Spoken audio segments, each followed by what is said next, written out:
Welcome back to the Explanation Pro. Today I'll recap a war film called Fortress of War. Spoilers incoming. The movie starts with the introduction of the main character, Alexander, who's a musician for the 333rd Regiment at Brest Fortress. His parents had died during the Spanish Civil War and he only has his brother now. Alexander's attention is caught by a young girl named Anya. He stops playing and gets off the stage, before following her. His brother sees him and tells him to go back to the stage immediately. Alexander tells him that he's off to help someone as all their musicians have left. He is then told to return back to the fortress. Anya is called by her father, Lieutenant Kizhevatov. Their family then takes a photo, with the father saying that it's easier to manage the regiment than his family. Alexander gets on the back of a truck that's on the way to the Brest fortress. Meanwhile, a commissar named Fomin is trying to get tickets to go to his wife and child, before returning to Brest and bringing them with him. The management in the station tells him, and everyone else outside the office, that they don't have any tickets. He tells the management that he needs to be there in 3 days, however the earliest trip they can give him is for the next month. The management then says that it's for the best and says, "Why bring them here when everyone is leaving?" The commissar asks him to explain what he just said, but the management isn't. Later on, the commissar is walking down the road when a truck stops beside him and the driver named Kolya lets him hitch a ride. He gets in and writes a letter for his wife while another man races the truck with his horse. They arrive back at the fortress where the commissar approaches a group of soldiers, who are surprised to see that he hasn't left. Kolya goes to a shop and waits for the customers to leave before he hangs a closed sign and flirts with the clerk. Alexander approaches a sergeant and tells him that his brother caught him playing off tune, so the sergeant must punish him. The sergeant is watching some soldiers practice a performance and tells Alexander to practice the song that he messed up and play it again tomorrow. Meanwhile, another soldier named Gavrilov is summoned by Lieutenant Vanstein as he's been labeled as a fear-mongerer in the fortress. The officer tells Gavrilov that he can be honest with him and to tell him who really is telling other people that their ally, Germany, is going to attack soon. Gavrilov asserts that it was him and begins to explain how if the Germans do attack then the fortress will be surrounded and that the residents would unable to escape. That night, the fortress soldiers and residents watched a movie. Kolya and his lover are on another floor of the clubhouse as they're in charge of playing the movies. They start to flirt until the movie suddenly turns off. The Germans managed to sneak in with many soldiers by hiding in a train. They also turned off the water and power supply in the fortress, which caused the movie to suddenly end. The next morning, they start their invasion. Alexander and Anya were out for a fishing trip on a nearby lake while most of the residents were still asleep. The residents react late as they think that the bombings are merely trainings of the army. Alexander runs back to the base and he tells Anya to run back home. Once he arrives, he realizes that the bombings were actual attacks by the enemy and not trainings. He goes to a house where he had been told to go if ever war comes. Before he enters, the house is bombed down. Alexander then goes to the barracks where the soldiers are fighting with one another to get access to weapons. The boy isn't allowed to have a weapon, so he takes his trumpet instead. Another soldier takes shelter in the music room as another explosion happens outside.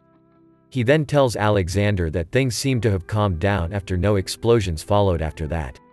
Later that day, the Germans invade the hospital.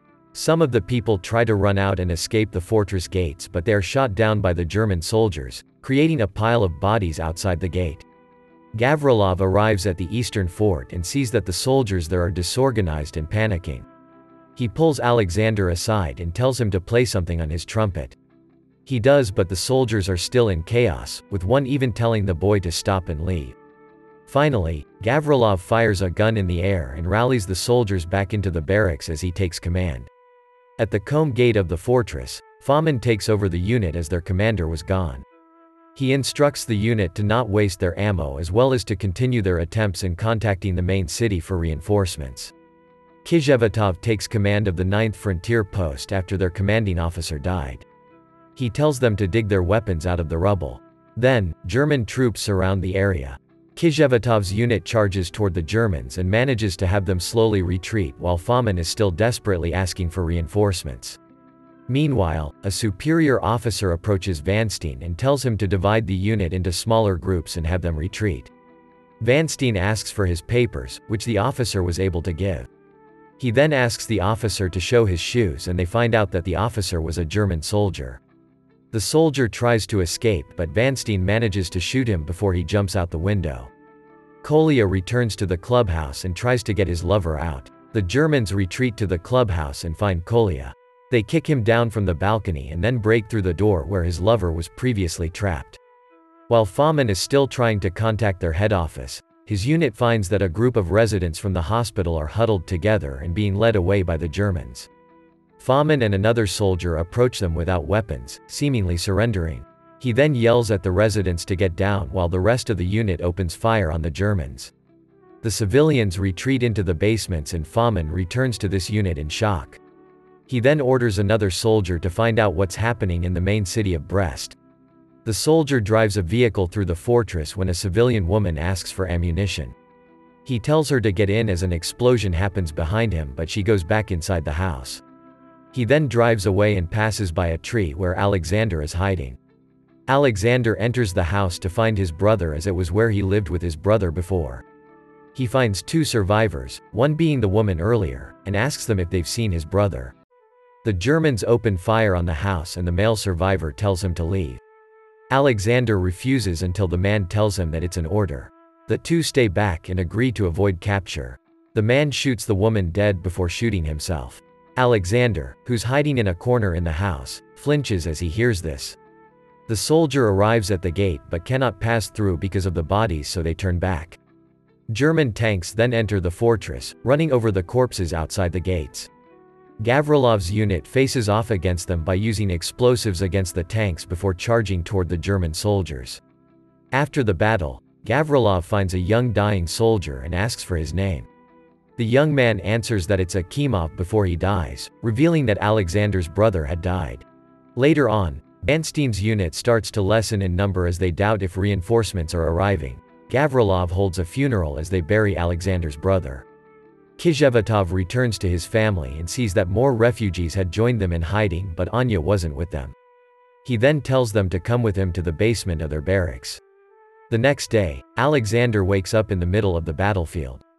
He hears that the Germans are telling them to surrender and follows the crowd about to do so. He then spots Kizhevatov and his unit and runs towards them.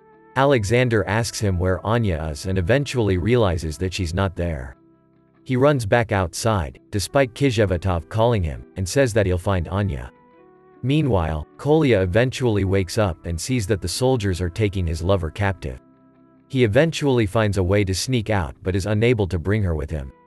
Alexander arrives at Combe Gate, where he finds a gun and takes it for himself.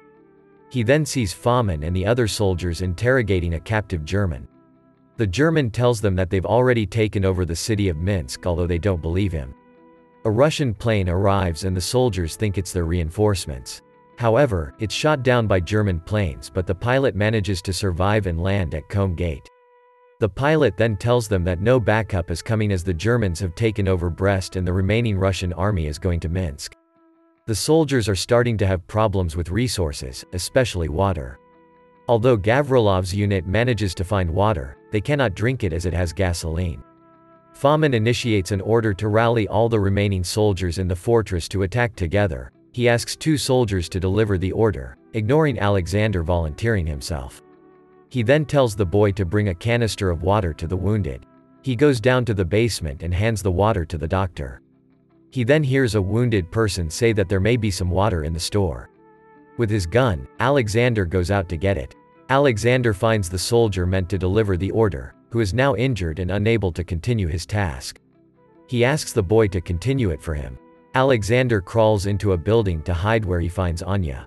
A German soldier also enters the building to look for resources and Alexander shoots him dead. He then tells Anya that he would have to leave her behind as he still has a mission to complete. He first arrives to inform Vanstein but finds that he, along with all of his men, are all ready. Alexander reaches the river and finds a kettle. He fills it with water and takes it to Gavrilov in the eastern fort, where he relays the order.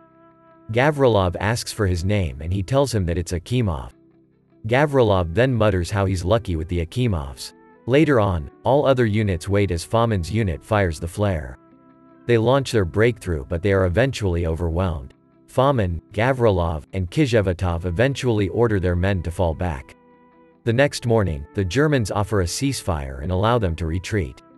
Alexander finds Anya still in the store. He wakes her up and gives her some water. Kizhevatov lets his wife lead the other refugees to surrender while the Germans let them.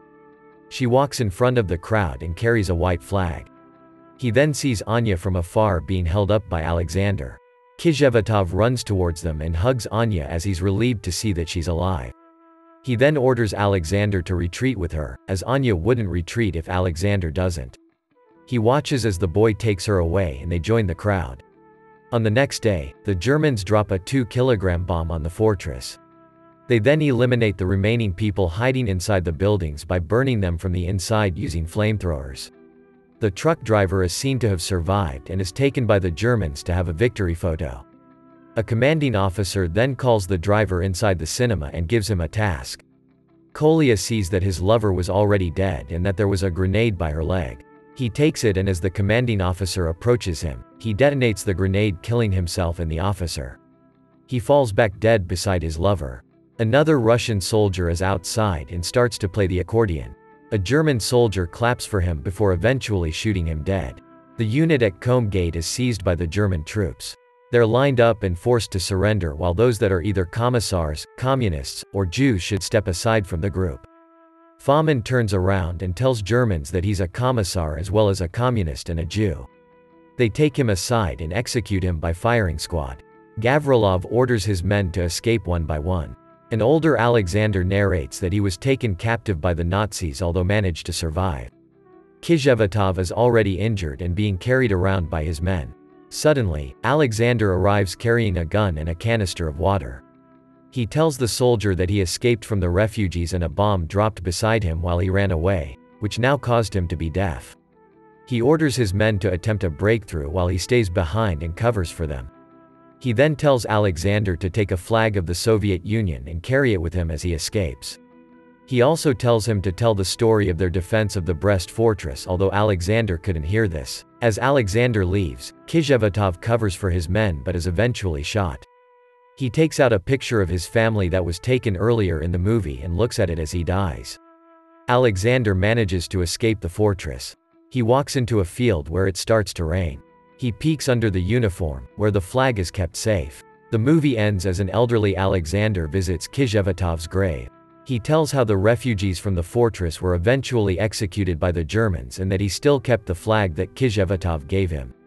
He then ends his narration, which is revealed to be him talking to his grandson. Thank you so much for watching. If you enjoyed this video, please hit the like button and also subscribe to my channel for more videos like this. See you in the next video.